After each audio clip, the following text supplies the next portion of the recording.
Assalamualaikum warahmatullahi wabarakatuh. Perkenalkan nama saya Budi Darmanto. Saya dari kelas MJ 701, mata kuliah riset keuangan digital. Perkenankan saya untuk mempresentasikan terkait dengan investment strategy in capital market dari salah satu jurnal yaitu jurnalnya Agina Tamara tahun 2024 untuk memenuhi ujian akhir semester Universitas Triper Asia. Ini adalah abstraknya yang mana menyebutkan bahwa investasi di pasar modal menjadi pilihan utama bagi individu dan institusi dalam mengembangkan aset dan memperoleh keuntungan tentunya.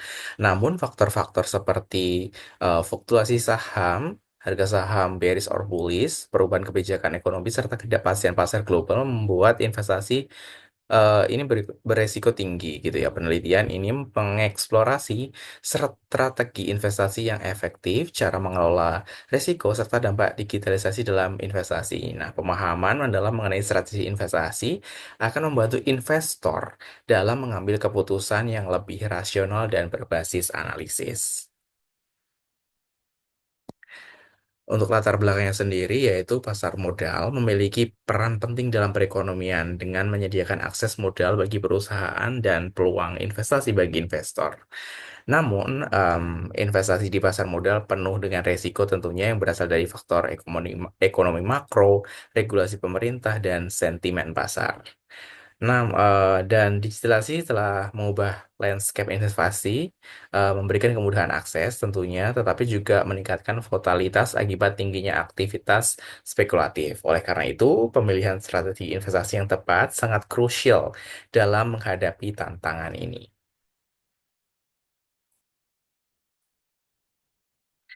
Nah, rumusan masalahnya, apa saja strategi investasi yang efektif dan sesuai dengan kondisi pasar, dan bagaimana cara mengelola risiko dalam investasi di pasar modal, serta faktor apa yang paling berpengaruh terhadap keberhasilan investasi, dan bagaimana digitalisasi mempengaruhi perilaku investor dan strategi investasi. Nah, tujuan penelitian yang disebutkan oleh Gina Tamara yaitu mengidentifikasi strategi investasi yang optimal untuk tipe investor. Yang kedua, menganalisis metode terbaik dalam mengelola risiko di pasar modal. Selanjutnya, mengevaluasi faktor utama yang mempengaruhi keberhasilan investasi. Dan yang terakhir yaitu mengkaji dampak digitalisasi terhadap perilaku dan keputusan investasi. Nah, em, dalam jurnal tersebut disebutkan bahwa strategi investasi itu ada empat. Yang pertama yaitu jangka panjang, buy, buy and hold, yaitu memilih saham dengan fundamental yang kuat dan menahannya untuk jangka waktu yang lama. Em, Biasanya yang diincar adalah kenaikan harga saham, fluktuasi harga saham di tahun-tahun berikutnya, ataupun eh, penghasilan dari dividen ya biasanya. Untuk yang kedua yaitu jangka pendek trading menggunakan analisis teknikal untuk memanfaatkan volatilitas harga saham. Biasanya memanfaatkan itu ya momen bullish dan membeli harga saham waktu bearish gitu, waktu harga sahamnya rendah beli, dan ketika udah eh bullish atau naik itu Pak, dijual gitu ya, langsung dijual. Nah, yang ketiga yaitu diversifikasi portofolio, menyebar investasi di berbagai sektor untuk mengurangi risiko sistematik gitu. Betul sekali. Misalnya ada beberapa sektor gitu ya kayak perbankan dan em, terkait dengan kesehatan atau batu bara dan lain sebagainya, pokoknya disebar supaya ketika em, yang harga sahamnya yang satu minus, yang satu bisa eh, untung gitu ya. Jadi saling menutupi gitu. Yang keempat yaitu dollar cost averaging atau DCA, yaitu strategi pembelian berkala untuk mereduksi dampak volatilitas pasar. Nah, untuk selanjutnya yaitu apa sih sebenarnya faktor-faktor yang mempengaruhi em, investasi gitu ya, dalam artian fluktuasinya gitu. Yang pertama yaitu ekonomi makro, bisa dari inflasi, suku bunga, pertumbuhan ekonomi, dan nilai tukar mata uang yang mempengaruhi harga saham. Yang kedua yaitu regulasi pemerintah, termasuk kebijakan fiskal, regulasi OJK, dan pengaruh politik menentukan stabilitas pasar modal. Yang ketiga itu psikologi investor, bisa karena bias kognitif, keserakahan, dan ketakutan sering menyebabkan keputusan investasi yang tidak rasional. Jadi, tidak berdasarkan analisis, cuman FOMO bisa ikut-ikutan atau karena em, melihat eh, antusias dari apa namanya yang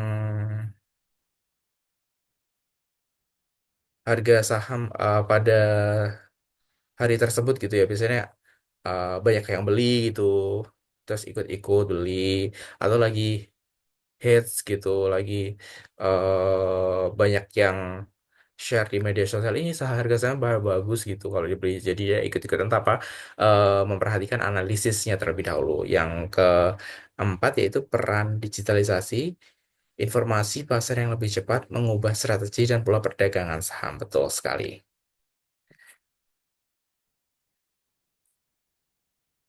Nah, yang selanjutnya yaitu analisis data yang digunakan dalam jurnal tersebut, yaitu data primer, wawancara, dan survei terhadap investor retail dan institusional, dan data sekundernya bisa dari laporan Bursa Efek Indonesia, riset akademik, dan publikasi keuangan, dan metode analisis yang digunakan adalah statistik deskriptif dan regresi yang mengidentifikasi tren dan hubungan variabel investasi. Nah, di sini udah dikasih studi kasus investor yang sukses. Yang pertama, siapa sih yang nggak kenal Warren Buffett gitu kayak ya, yang menerapkan strategi value investing, fokus pada saham undervalue dengan fundamental yang kuat gitu. Banyak sekali di Indonesia ini saham-saham dengan undervalue dengan fundamental yang kuat. Kalau di perbankan itu yang terkenal banget, em, BBRI gitu ya, atau BBCA yang sangat happening sekali ya. Maksudnya bisa digunakan sebagai investasi jangka panjang gitu dalam dalam dunia investasi. Yang investor Indonesia ada Lo Keng Hong, investor Indonesia yang sukses menerapkan strategi investasi jangka panjang berbasis analisis fundamental. Nah, ini benar sekali. Ketika Lo Keng Hong ini masuk ke dalam saham, sahamnya tuh eh, kemungkinan besar akan langsung naik gitu ya, karena Lokeng tuh bisa disebut sebagai kiblatnya investor di Indonesia gitu ya. Maksudnya ketika Lokeng beli saham ini pasti semuanya pada ikut karena analisis fundamentalnya udah sangat bagus sekali gitu. Nah, di sini kedua investor ini menunjukkan bahwa kesabaran dan analisis mendalam dan pengelolaan risiko yang baik adalah kunci keberhasilan investasi itu. Nah, tadi udah dibahas, apa sih sebenarnya dampak digitalisasi terhadap investasi? Yang pertama yaitu platform investasi digital mempermudah akses ke pasar modal bagi investor retail gitu. Benar sekali, sekarang udah banyak sekali aplikasi-aplikasi yang digunakan untuk investor dalam menanamkan modal. Ada kayak Stockbit dan lain sebagainya gitu yang bisa dipakai untuk secara mudah gitu transaksi lewat gadget. Yang kedua yaitu transparansi meningkat dengan data real time, tetapi juga meningkatkan volatilitas pasar benar. Yang ketiga yaitu otomasi trading dengan algoritma dan kecerdasan buatan yang mengubah pola perdagangan saham. Yang keempat yaitu penyebaran edukasi keuangan menjadi lebih luas, tetapi juga membuka celah untuk manipulasi informasi dan spekulasi berlebihan. Nah, ini yang perlu diperhatikan di poin 4 itu. Banyak sekali yang menyebar fear gitu biasanya ya, untuk ngejual saham atau membeli saham gitu ya dengan eh, berita-berita negatif atau yang mengiming-iming akan dapat keuntungan besar ketika membeli saham tersebut. Tapi ternyata nggak benar. Jadi kita harus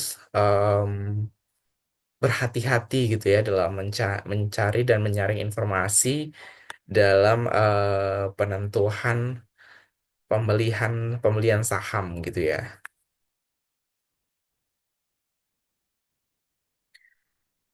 Hipotesisnya apa gitu ya? Yang pertama yaitu digitalisasi meningkatkan partisipasi investor retail tapi juga meningkatkan spekulasi. Yang kedua, diversifikasi portofolio membantu mengurangi risiko tetapi tidak menjamin keuntungan. Betul. Yang ketiga yaitu faktor psikologis berperan besar dalam pengambilan keputusan investasi terutama dalam kondisi faktor yang fluktuatif.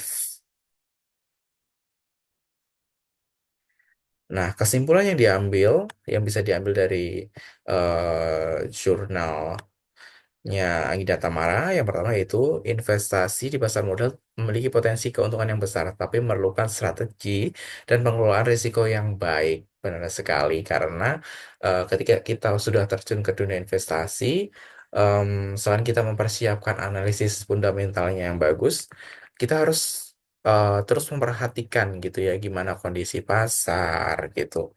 Em, kita lihat pergerakan dari perusahaannya, laporan keuangannya seperti apa gitu. Yang kedua yaitu pemilihan strategi investasi harus disesuaikan dengan profil risiko dan tujuan keuangan investor. Benar sekali. Em, ini mungkin terkait dengan loss atau ini ya, atau untungnya gitu ya, maksudnya. Ketika kita memilih strategi investasi, ya kita harus sesuaikan dengan keuangan gitu. Tidak bisa yang ketika kita yang jangka pendek gitu kan, tapi kita pakai uang kita semuanya gitu. Maksudnya dengan sangat berani tanpa memperhatikan kondisi keuangan. Belum tentu pada hari itu kita untung atau rugi karena pasar bergerak sangat fluktuatif gitu. Jadi kita harus memperhatikan disesuaikan dengan profil risiko dan tujuan keuangan kita gitu. Yang ketiga yaitu digitalisasi memberikan kemudahan tetapi juga meningkatkan tantangan dalam pengelolaan investasi. Betul sekali. Nah, saran-saran untuk investor yang pertama yaitu pemula sebaiknya memulai dengan instrumen investasi yang lebih stabil seperti reksadana sebelum beralih ke saham individu. Ini terkait dengan ini ya, high risk high return gitu yang biasanya. Untuk yang pemula disarankan untuk yang low risk gitu ya, low return nggak apa-apa gitu untuk belajar-belajar dulu, jangan berani boleh tapi harus diimbangi dengan analisis yang bagus gitu sebelum terjun ke dunia saham. Yang kedua yaitu menggunakan strategi dollar cost averaging dapat membantu mengurangi dampak volatilitas pasar. Yang ketiga, investor harus memahami dasar-dasar analisis fundamental dan teknikal sebelum membuat keputusan investasi. Ini benar sekali, yang seperti yang sudah saya bilang sebelumnya. Nah, saran untuk pemerintah dan regulator yang pertama yaitu meningkatkan edukasi keuangan untuk mencegah investor terjebak dalam investasi spekulatif. Benar sekali. Em, Edukasi keuangan sangat diperlukan gitu ketika investor yang baru memulai belajar terjun ke dunia saham karena banyak sekali em, tantangan gitu ya, baik dari internal maupun eksternal, dari psikologi ataupun dari pihak luar gitu. Jadi harus berhati-hati, harus banyak belajar terkait dengan edukasi keuangan. Nah, peran pemerintah di sini yaitu em, memberikan insight-insight gitu ya terkait dengan investasi gitu. Banyak sekali sekarang seperti apa namanya IDX Channel gitu, maksudnya dari pihak pemerintah udah, kalau suku bunga Indonesia gitu dari Kementerian Keuangan banyak sekali kalau mau mengakses gitu dari Instagramnya Kementerian Keuangan dan lain sebagainya itu sudah ada. Yang kedua yaitu memperketat regulasi untuk mencegah manipulasi pasar dan praktik investasi ilegal gitu. Yang ketiga mendukung pengembangan teknologi keuangan yang dapat meningkatkan transparansi dan keamanan investasi. Dan saran untuk investor yang profesional gitu ya, yang pertama yaitu memanfaatkan kecerdasan buatan dan big data untuk analisis investasi. Yang kedua, diversifikasi global untuk mengurangi risiko domestik dan meningkatkan peluang keuntungan. Yang udah advance banget tuh biasanya sasarannya bukan lagi investasi dalam negeri, jadi bisa keluar negeri, bisa kayak sahamnya Apple, Google, dan lain sebagainya gitu. Atau sekarang yang lagi ngetren Bitcoin gitu. Nah, yang ketiga itu melakukan evaluasi portofolio secara berkala untuk menyesuaikan dengan perubahan pasar. Benar sekali gitu ya. Belum tentu investasi jangka panjang itu juga menguntungkan kalau kita tidak memperhatikan kondisi pasar seperti apa. Bisa aja uang kita menguap begitu saja kalau kita nggak cek gitu ya. Maksudnya harus secara berkala dievaluasi portofolinya supaya ketika ada harga saham yang turun gitu dan fundamentalnya udah mulai jelek itu harus segera cut loss aja gitu kalau sebutnya orang saham gitu ya. supaya tidak rugi terlalu banyak. Nah, strategi mitigasi risikonya gimana gitu? Yang pertama yaitu menyesuaikan portofolio dengan profil risiko dan tujuan investasi yang tadi itu jangka pendek, jangka panjang, atau apa harus disesuaikan dengan kondisi keuangan kita gitu. Atau tujuan investasinya sebenarnya untuk apa sih gitu. Yang kedua itu menggunakan stop loss untuk melindungi modal dari kerugian besar. Yang ketiga yaitu menganalisis dampak berita ekonomi dan kebijakan pemerintah terhadap pergerakan pasar. Sentimen-sentimen di sentimen pasar itu sangat banget sekali gitu ya. Ketika ada berita ini, berita itu bakal berpengaruh banget terhadap fluktuasi saham. Jadi harus diperhatikan.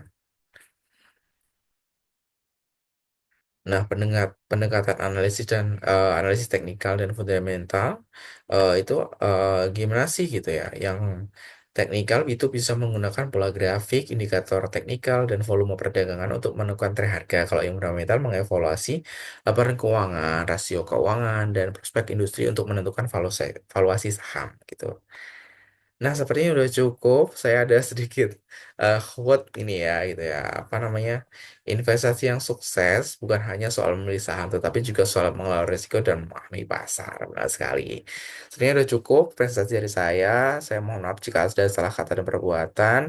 Em, saya pamit undur diri. Assalamualaikum warahmatullahi wabarakatuh.